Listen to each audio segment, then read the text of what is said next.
你刚从知道教授的办公室走出来，可能只是他随口问了一个你答不出来的问题，然后你坐在实验室的位子上，脑袋里只有一个念头：我不属于这里，我根本是个冒牌货。你看着旁边的同学，觉得每个人看起来都超淡定，超有自信，好像他们生来就知道怎么做研究。而你呢？你还在偷偷 Google 那些你觉得这个等级早就应该懂了的基础概念。我在哈佛念博士的时候呢，也有过。给我5分钟，我跟你分享帮我走出来的3个方法。再看看你的指导教授吧，那个在领域里钻研了20几年的人，你拿自己去跟他比，说真的，你这时在拿自己的第1章去硬碰别人的第20章，这种落差不是因为你不行，而是你的衡量标准一开始就设定错了。你要知道，感觉落后跟真的落后完全是2回事。我们今天就把这把歪掉的翅修好。第1步，用心的衡量尺来试试。你要做的第1件事是换一个比较的对象试试看，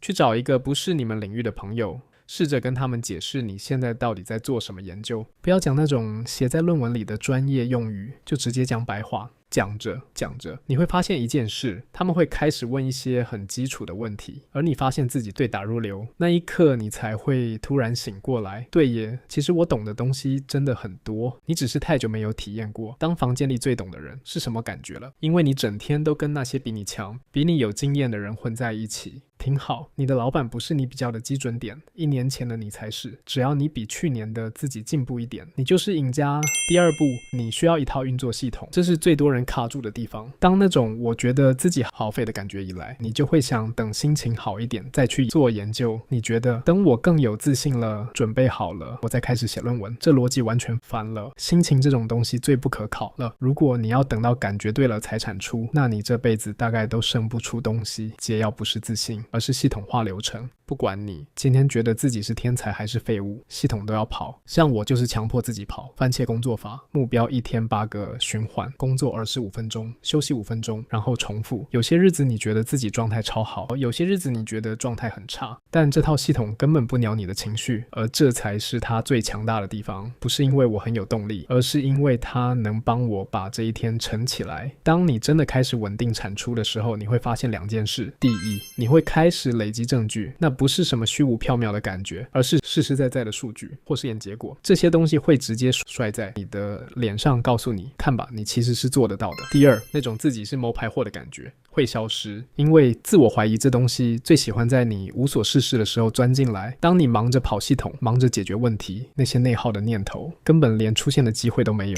第3步，丢掉移动图书馆的幻想。讲完系统，我们来聊聊另一个压力来源，只是焦虑。说真的，这一点的转变彻底改变了我。Imposter Syndrome 最爱在你耳边念，这个你也不懂，那个你也不懂，你凭什么在这边做研究？这时候你很容易跳进一个大坑，你想把整个领域的教科书从头读到尾，试图证明自己够专业。听我的，你绝对会先淹死，而且到最后你还是觉得自己什么都没准备好。其实你的研究计划才是你真正的课纲，与其漫无目的地乱读，不如直接对着你的计划书问自己，如果现在有人问我这个实验背后的原理是什么，我能用人话解释清楚吗？从最直白的问题开始问，一路问到最刁钻的技术细节。如果你发现某个概念你解释的支支吾吾，甚至只能被属于来敷衍，那才是你真正该补的坑。别再幻想怎么移动图书馆了，那种事交给 AI 去做就好。作为一个研究者，你只需要把你研究范围周围的那一小块领土搞到滚瓜烂熟，这种能解决问题的精准知识才是有杀伤力的，其他的都是杂讯而已。